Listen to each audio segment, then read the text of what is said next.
You see white spots, and your brain goes straight to one word, ich. So you react fast.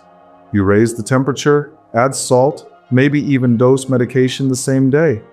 It feels right. It feels responsible, like you're saving the tank before it gets worse. But this is where it quietly turns against you. And real quick. If you've ever looked at your tank and thought, yeah, this makes no sense, you're in the right place. We don't just tell you what to do here. We break down what's actually happening behind the glass. So if you want tanks that stay stable instead of surprising you every week, hit subscribe and stick with us. Because those white spots aren't the beginning. They're the moment you finally notice something that's already been building for days. Nothing looked wrong yesterday. The water was clear, the fish were active, everything felt stable. And this is the phase most people trust, which is exactly why they get caught. You see one spot and hesitate. Maybe it's sand, maybe it's nothing. Then the next morning, there are more. And by evening, fish start rubbing against rocks, glass, even the substrate. That flashing behavior isn't random, it's irritation. Now it feels urgent, and now you act. But here's the shift most people never make. White spots are not a diagnosis, they're a signal. And signals only matter if you understand what they point to. Because there are two completely different paths here, and at first glance, they look identical. One path looks like grains of salt, clean, sharp, evenly spaced. Fish become restless, they scratch, trying to dislodge something they can't reach. That's ich.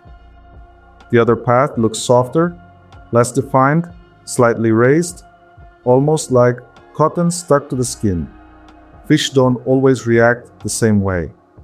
Instead of scratching, they slow down. Energy drops, and often it starts from a wound, not randomly across the body. That's not ich. Same symptom, different biology, opposite response.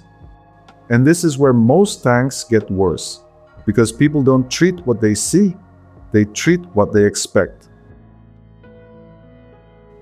I've done this, saw the spots, moved fast, turned up the heat like speed would solve it. Meanwhile, the fish weren't recovering. They were fading. Not because I ignored the problem, because I misread it. I remember one tank in particular. Everything looked fine. Clean water, stable parameters, fish eating like nothing was wrong. Then I noticed the spots. Small at first, easy to ignore, but I didn't. I reacted fast, raised the temperature, added treatment, did everything the guide said. And for a moment, it felt like I was in control. But within 2 days, the weakest fish stopped moving. Then another one followed. Not suddenly, not dramatically, just fading. And that's when it clicked. The problem wasn't that I acted too late. It's that I acted on the wrong assumption. It didn't look like a mistake. That's why it was. And I'm curious. What did you think it was the first time you saw white spots? Ich, fungus, something else? Drop it in the comments. Because most people don't get this wrong once. They repeat it. This is where most tanks actually fail. Not from disease, but from reaction. Now here's the part almost nobody explains properly. Even real ich doesn't begin when you see it. Those white dots on the fish are protected, buried under the outer skin layer, feeding and growing while completely hidden. At this stage, your tank can look perfectly stable, while the parasite is already progressing in the background. When those spots disappear, it feels like improvement. But it's not recovery, it's transition. The parasite leaves the fish, drops into your substrate, attaches to surfaces, and begins reproducing. One becomes dozens. Dozens become hundreds, all invisible.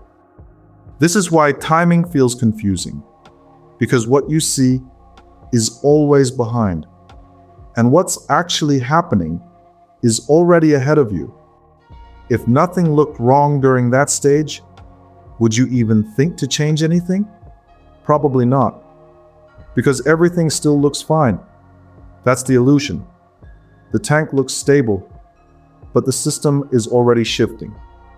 So when people say it spread overnight, it didn't. It was already there.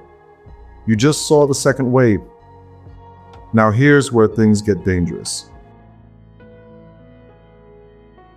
If what you're seeing is not itch, and you treat it like itch, you don't just waste time, you push the system in the wrong direction. Aggressive temperature changes don't just affect parasites. They affect oxygen levels. They affect metabolism. They increase stress. And stressed fish don't fight better. They collapse faster. So instead of solving the problem, you remove the little resistance they had left. Speed feels like control, but in aquariums, it's usually the mistake. Raising the temperature aggressively feels like action, but to your fish, it feels like you just turned their living room into a sauna without warning. This is the pattern most people miss. They see something urgent and skip the one step that matters most: observation. And let's be honest, most mistakes in this hobby don't come from bad intentions. They come from doing something confidently, 5 minutes after opening Google. So before you change anything, pause, look closer. Are the spots perfectly round or uneven? Do they look like salt or something softer? Are the fish actively scratching or just slowing down? Did it spread evenly or start from one damaged area? Those aren't small details. They are the decision, because you're not treating white spots, you're interpreting a system signal, and systems don't respond well to guessing. If it turns out to be Ich, you don't chase the spots, you follow the cycle, raise temperature slowly, stay consistent, let the timing work. If it's fungal or bacterial, everything changes. Less stress, more stability, targeted treatment, not heat spikes, not panic. Because the goal isn't to react faster. The goal is to react correctly. And here's the part most people need to hear. You didn't fail your tank. You didn't ignore the problem. You saw it at the surface, not at the source. Once you understand this, everything changes. You stop chasing symptoms. You start reading patterns. You stop guessing and start recognizing, and your tank becomes predictable again. If you're not completely sure which one you're dealing with, watch the fungus guide next, because treating the wrong problem is what actually causes the collapse. And if this video made you pause before reacting, that's a good sign. That means you're starting to read your tank instead of chasing it. So subscribe if you want more of that. Because most aquarium problems don't come from one big mistake. They come from small patterns repeating. And once you see those patterns, everything gets easier. And if this changed how you look at your tank, the next step is learning how to spot problems early, before they become visible. Because by the time you see it, you're already late. Until next time, keep your tanks balanced, your glass spotless, and your curiosity flowing.